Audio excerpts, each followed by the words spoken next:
হতে চায়, আমরা দেখতে পাচ্ছি একটি দল ধর্ষক হতে চায়, যারা রাতের বেলা চান্দা নেয়, সকালে তারা মুখে মুখে রাম রাম বলে। সেই দলটিকে এই ছাত্র জনতা দেখতে চায় না।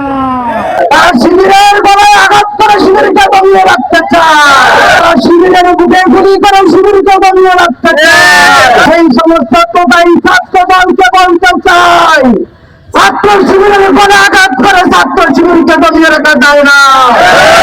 ছাত্র শিবিরকে ফাঁসির মঞ্চ থেকে ছাত্র শিবিরকে দমিয়ে রাখা যায় না। ছাত্র শিবিরের পায়ে আঘাত করে ছাত্র শিবিরকে দমিয়ে রাখা যায় না। তোমাদের বাবারা ছাত্র শিবিরকে দমিয়ে রাখার চেষ্টা করেছিল, কিন্তু তাদেরকে ভারতে পালিয়ে যেতে হয়েছে। ক্ষমতায় গিয়ে জনগণের সাথে প্রতারণা করবেন না। আমাদের বাংলাদেশের জন্য কাজ করুন। যদি আপনারা সেই 90 দশকের রাজনীতি, হত্যা, খুন, খুনের রাজনীতি করতে চান, তাহলে আপনাদের পরিণতি ভালো হবে না।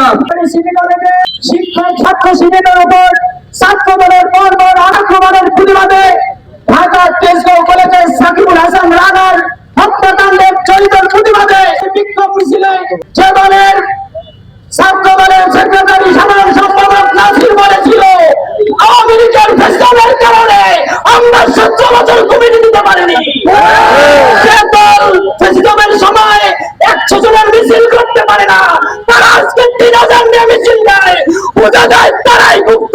ছাত্র সমাজকে গুপ্ত বলছে।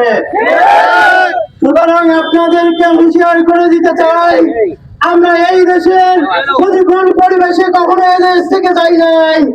আমরা শিলং কিংবা লন্ডনে যাই নাই। যারা শিলং এবং লন্ডনে ছিলেন তারাই গুপ্ত এটা প্রমাণিত হয়েছে।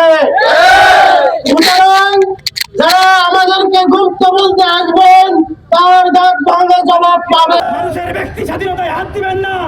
ব্যক্তি স্বাধীনতায় হাত দিতে গিয়ে হাসিনার যে পরিণতি হয়েছে, সে পরিণতি থেকে খেয়াল করুন। হাসিনার পরিণতি গিয়ে শিক্ষা নিন। যদি শিক্ষা না নিতে পারেন, অবিলম্বে আপনাদের পরিণতি হাসিনার মতো হবে। সর্বশেষ বলতে চাই, তারেক রহমানকে বলতে চাই, আপনি তো সংসদে কোনো কথা বলতেছেন না। সংসদে কথা বলেন আপনার পক্ষ নিয়ে স্বরাষ্ট্রমন্ত্রী কথা বলে, আপনি তো চুপ থাকেন। এখন একটু দেশের দিকে নজর দেন, দেশের মানুষের দিকে একটু নজর দেন। দেশের মানুষ কি চায় আমরা স্পষ্ট খেয়াল করছি। বাংলাদেশের বর্তমান আইন শৃঙ্খলা চরম অবনতি খেয়াল করা যাচ্ছে। আইন শৃঙ্খলার চরম অবনতি আমরা খেয়াল করছি। সরকার সম্পূর্ণ আইন শৃঙ্খলা বাহিনী নিয়ন্ত্রণ করতে চরম ব্যর্থতায় পরিচয় দিচ্ছে। আমরা অবিলম্বে বলবো, আইন শৃঙ্খলা বাহিনী নিয়ন্ত্রণ করুন, আপনার সন্ত্রাসী বাহিনীদের নিয়ন্ত্রণ করুন। নতুবা বাংলাদেশের জনগণ যদি রাজপথে নেমে আসে, তাহলে আপনার পরিণতি হাসিনার মতো হবে।